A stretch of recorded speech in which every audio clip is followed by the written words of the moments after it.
So I want to talk about performance prediction. And when we think about performance prediction in sports, we think about pro athletes, elite athletes. And usually these people have a whole range of fancy electronic devices and medical devices hooked up to them, and they produce metrics like a Formula One race car. And all these kinds of metrics are used to make predictions for them.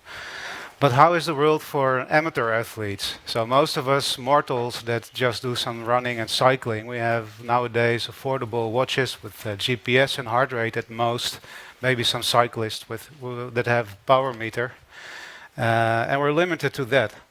So let's meet Alice and Bob. So Bob is a runner that just recently started running and exercising a bit, and he's a very busy guy. He has just 1 hour to 90 minutes a week for running. And very soon he will do a race of 10K, and it will be the first time of his life. And he really doesn't know how to pace himself, so he's a bit uncertain. He doesn't want to blow up halfway in the race and needing to walk the rest of the distance. So he's really interested in what would be a safe pace for him to reasonably finish his 10K. And at the same time, Alice is very fanatic, running for 10 years. And in 8 weeks, she has a big race and she wants to break her personal record. And that is 40 minutes in 10K, and that's pretty tough.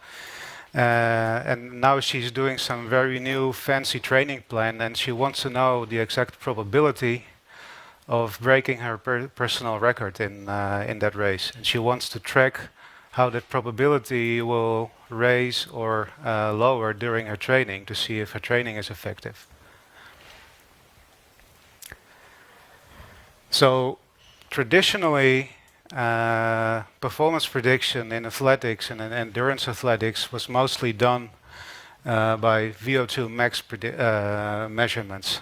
So I think even from the 1930s, in exercise physiology, they started with some devices and then being able to measure how much oxygen a person can digest and consume within a minute. And that turned out to be reasonably correlated with athletic performance, especially on small distances. The problem is that you need to go to a lab and put on this gas mask and go to a full maximum exercise test, so it's not fun to do as an athlete. So it costs money and time, and is usually not affordable and not practical for most amateur athletes.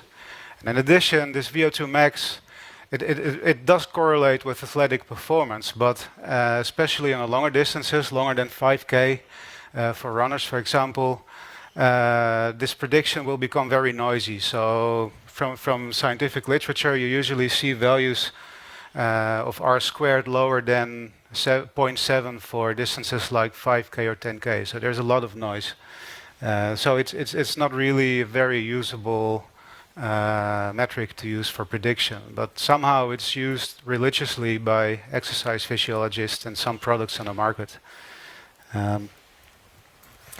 So I once had a great insight when I followed a discussion about exercise physiology, and that some people on some subreddit were discussing who will be the next winner of the Tour de France. And they were throwing in a lot of arguments about very detailed metrics of certain athletes, and this guy has this VO2 max and some power range and curve, and who will win the Tour de France, until someone broke into the discussion and simply asked the question, hey, what was the recent number of victories for cyclist A versus cyclist B, and wouldn't that be the best predictor of who will win the next race? And basically, I'm using that principle to try to predict performance for amateur athletes.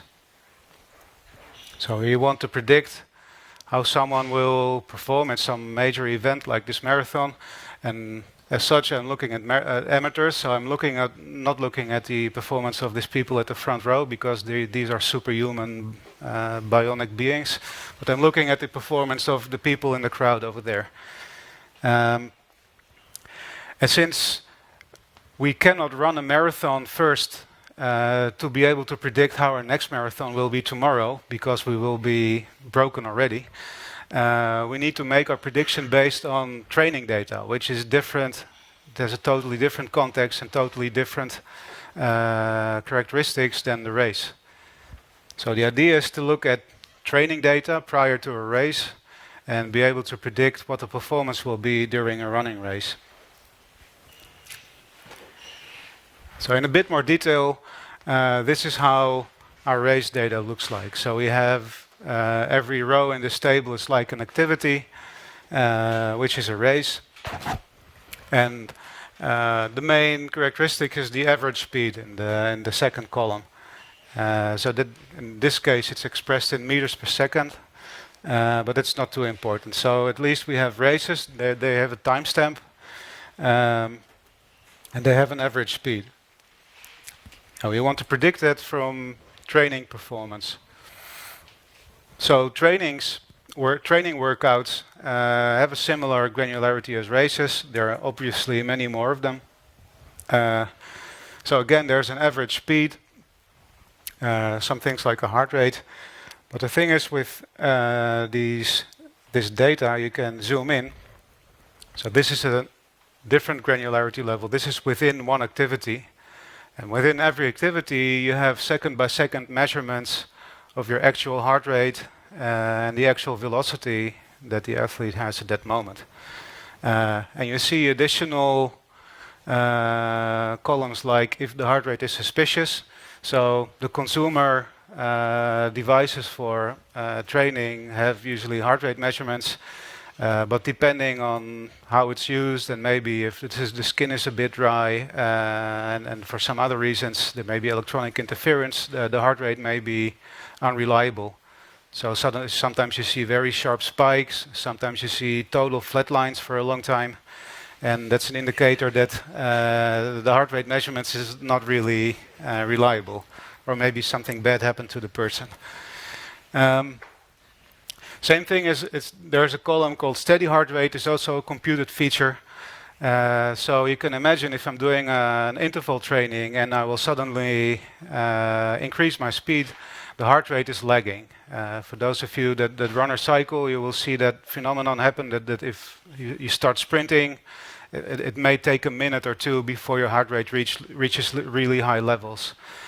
So at that moment, when the heart rate is in flux, these are also not really usable measurements to capture this relationship between intensity and performance. So there's an additional computed feature that says, well, at this moment the heart rate is relatively stable. So you can visualize that. So for example, one activity has this detailed table, and the part that we just saw before in this table is this tiny part of the whole activity. So this is an example of an interval workout. So you can see it takes like 4,000 seconds.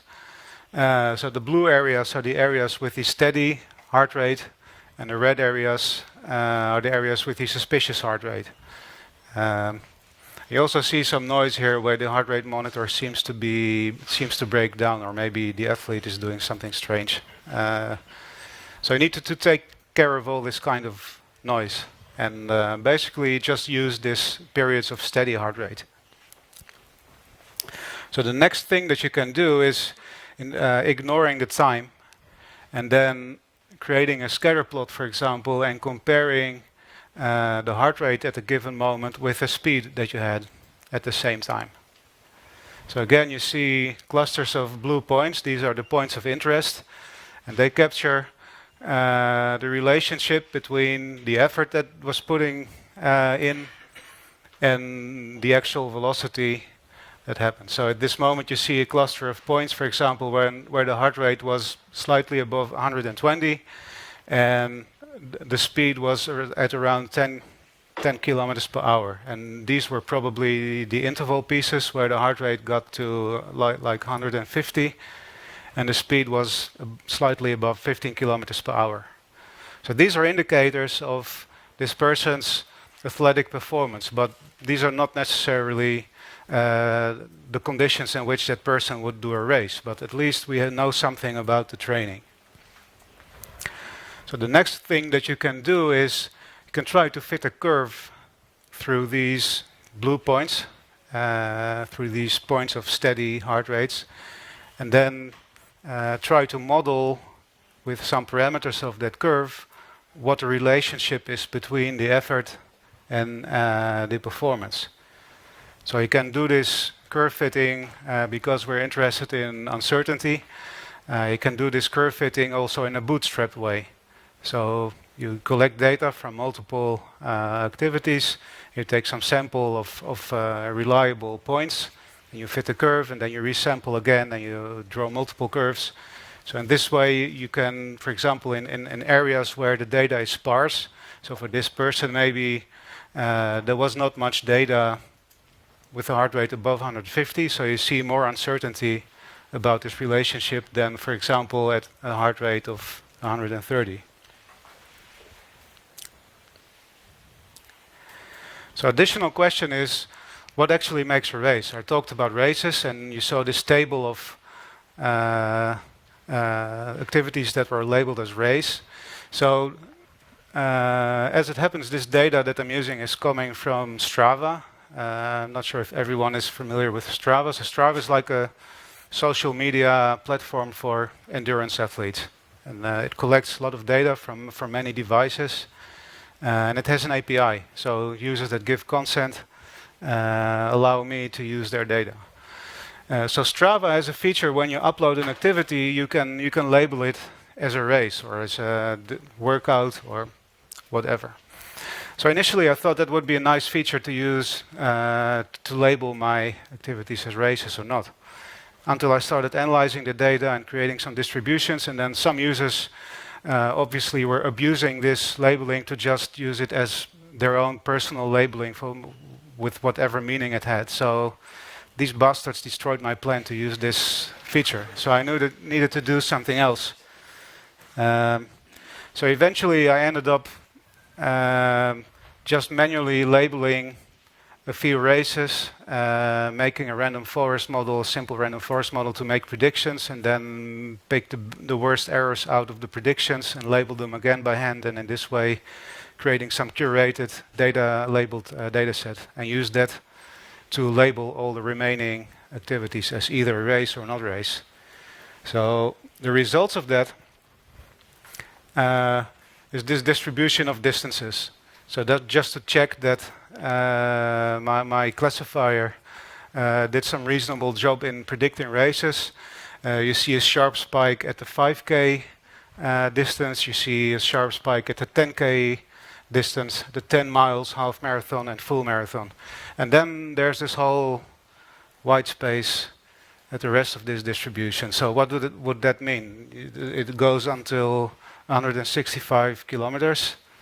And actually, if you would come really close to this board, you see a tiny blue dot in here.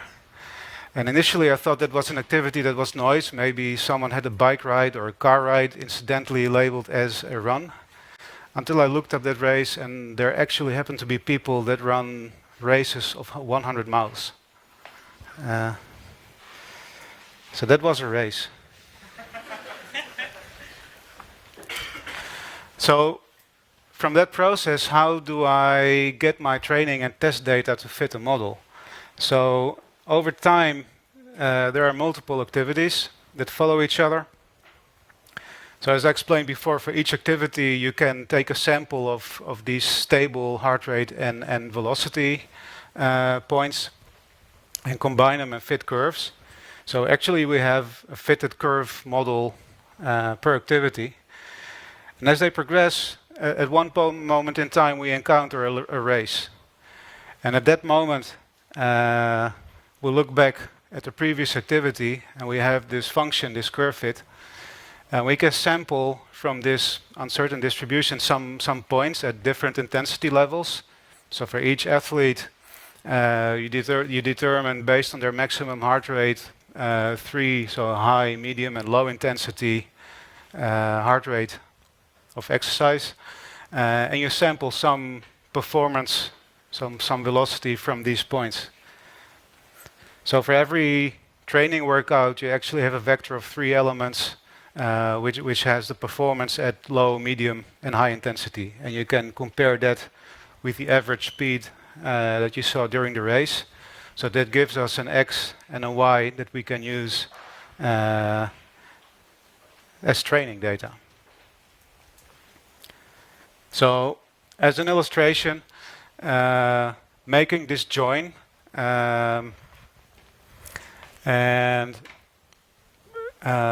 so this gives a visualization of the distribution of these training data compared to the race data. So at the column level, you see at the left column, this is all the training data with a low intensity, medium intensity, and high intensity. And on the row level, you see the distances. So the top one is very short track distance races, like 800 meters. These are 5K races, 10K races, half marathon, and full marathon. And already you can see that depending on the distance of the race and the intensity during training, you can see that some combinations have naturally a better correlation than others. So for example, for a full marathon, you see that this high intensity performance does not correlate very well compared to the low and medium intensity. And similarly for the track level activities, you see that low intensity performance during training does not really predict well what the race will be. So this already suggests that just fitting a single model on this entire piece of data will not give an optimal result. Is the sample size of each cell the same? No, not entirely. So the density plots that you see are relative. Yeah. So that enters the usage of probabilistic models, because also initially our personas were interested in probabilities and bandwidths of reasonable performance. So this is a natural way to model this. So I'll shortly explain how a probabilistic model works for people that don't know. So a probabilistic model, first of all, it needs to be defined by the data scientist. It's not that you can just say, I have a random forest model and these are my hyperparameters and go fit. I need to create the structure of this model. So I need to say that I need to specify the deterministic function that determines my y hat. So in this case, I use a very simple model that actually just takes the weighted average of these three performances at a different intensity. And this model should learn the weights of this weighted average. And a probabilistic model, so this, you see this medium, low, and high. What's the English word? Coefficients of my weighted average model are being generated by priors. So probabilistic model works by, so my function is, for example, mu equals an intercept alpha and b low times my observed low intensity training and this b medium coefficient times my medium training coefficient, etc. And these values for these coefficients are randomly generated in one step by these priors. And the dice maybe for the really nitpicks, the dice suggest that it's coming from a uniform distribution, but you can specify what kind of distributions you want to sample from. So in my case, I choose exponential distributions because I want them to be either zero or something meaningful, but not something very small. So in one round, you make a sample from these priors, and you plug in your x in this function. And this is combined by the sampled coefficient, also for the intercept, and it leads to a value of y. And for my whole data set, you will get multiple y's. So eventually you will have a distribution coming out of that of your y's. And you can compare the distribution with the observed y's, which is the actual race distances. So depending on how much these two distributions correspond or not, there will be a likelihood, and based on that you either select or reject the sample that you chose for your parameters. And you repeat this process on and on, like if you want to have 1,000 samples or 10,000 samples, you repeat this process 10,000 times. There are different kinds of samplers that determine how exactly at each round new samples are chosen, because they may depend on the previous round. So the end result of a probabilistic model is not like a random forest. You will have a fitted model with a few parameters that are set to specific values, but you will simply have a large distribution of model parameters. So actually a fitted probabilistic model is nothing else than a big NumPy array, which has dimensions the number of parameters in my model times the number of samples that I chose. That's the fitted model that you have. So finally, this is an example of what we call a pooled model. So regardless of the distance of the race and regardless of the user, I pick the whole population from the sample that I have, and I fit my coefficients for this whole population. So I used PyMC3. So last year I learned a bit about how to use PyMC3. I was before that usually mainly using just scikit-learn or other machine learning algorithms, but never played with probabilistic modeling. So what is PyMC3? It offers, actually it's just a bunch of samplers. So every sampler is a strategy, an algorithm that chooses like a sample from these priors based on some algorithm. And basically that's it. That is PyMC3. So PyMC3 offers a domain-specific language in Python in which you can specify your model. You can specify what kind of sampler you will use. And you can just press what they call the magic inference button, and it will produce samples for you. And besides that, it just offers a few summaries and utility functions to diagnose the sampling process. So here's an example of specifying that pooled model that you just saw in PyMC3. So the top couple of lines are just a specification of my priors. So I say I have an exponential distribution for this low, medium, and high intensity. Here I specify the function that determines mu, so my y hat, and this is the likelihood. And here I plug in the observed y values. And then it's just a matter of calling sample on this model object, and PyMC3 will do the sampling magic for me and produce a big NumPy array with the sampled values of my model parameters. So for this pooled model, as an example, it's what we call the posterior predictive. So we created a sample of model coefficients, and then we predict our own training data with these model coefficients, and we get a distribution of predicted y's, predicted race speeds. So the orange line is what was actually observed, and the blue line is the distribution that was generated from this sample. So you see that this is already quite a reasonable model. So the nice thing is you can also plug in new data and make a single prediction. So for example, I picked two of my recent races that I run. So one 10K, one half marathon, and made this model make a prediction for me based on my training data. So you see here the distribution of expected speeds during the races, and the vertical lines are the actual realized speeds that I got during the races. So you see that it's already, in my case at least, it's doing a reasonably good prediction. But the nice thing is that it's also, it doesn't do a point prediction, it gives me an uncertainty range, and also allows me to make this exact probability. So if I would have asked the model now, what is my probability of doing this 10K faster than 17 kilometers an hour, it would simply mean the surface below this plot on the right, and that can be easily computed from the sample. So already this achieves the goal of our personas. So you can also use unpooled models. So instead of looking at the whole population, you can make these coefficients doing a group by.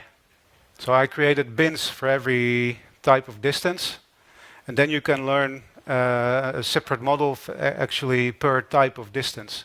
So actually this is like a group by .fit. One particularly nice property of probabilistic models is that you can create a hierarchy in your model. So in the previous example I showed of the pool model, there was a likelihood and there was a level of the priors, and these priors were hard-coded. But now you can also create a new level of hyperpriors that actually determine what the individual priors will be. So you also now see a number of 12 here, because in my model I make a distinction by distance. So there are 12 different distances. There are these typical race distance, but also the spaces in between.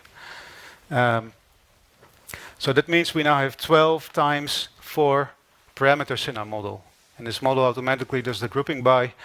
But compared to the unpooled model, where a model is trained on every subgroup in isolation, now because of these hyperpriors will learn what the population mean will be for this subgroup, and then level out the coefficients of every group that it will train.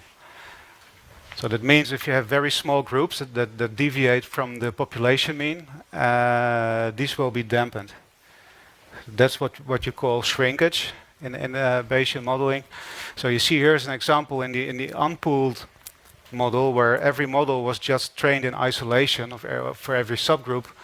You see that the coefficient for example, medium intensity training for ultra long races got a value of 0.26. It's just the value of the coefficient, while in a mean, in a population mean for the pooled model, it only had a value of 0.07. And there are not many people that do these ultra marathon kind of runs. So it may be that this is some kind of overfitting on this very small subsample. So that's what you see in a partially pooled model with these meta priors, that this value for this coefficient is very much smaller than in the unpooled model. So it moves towards the population mean. So you can do even more crazy things. So the first kind of pooling or unpooling that I introduced was based on distance, but you can also do it on a user level. So if in my case there were this training set represented 230 users, I can create an unpooled model with 230 users as a category that is grouped by, and also the 12 distances. So this will be more than 10,000 parameters in this model for only 1,600 observations. So of course that's a recipe for overfitting. That's what you see here. So this is an overview of separate combinations of pooled, unpooled, partial pooled, etc. And I compared the training and test error. Especially what you see here is that in the for this unpooled model with both distance and user used as categories, so the train error was really good. It dropped significantly, but then the test error was out of proportion. So that's clearly a case of overfitting. Well, you see, even with this granularity of the model, if you use this partial pooling mechanism, the overfitting is really reduced. So in this case, this is still a model with more than 10,000 parameters on 1,600 observations. And the amount of overfitting is quite limited. So this model can be useful even.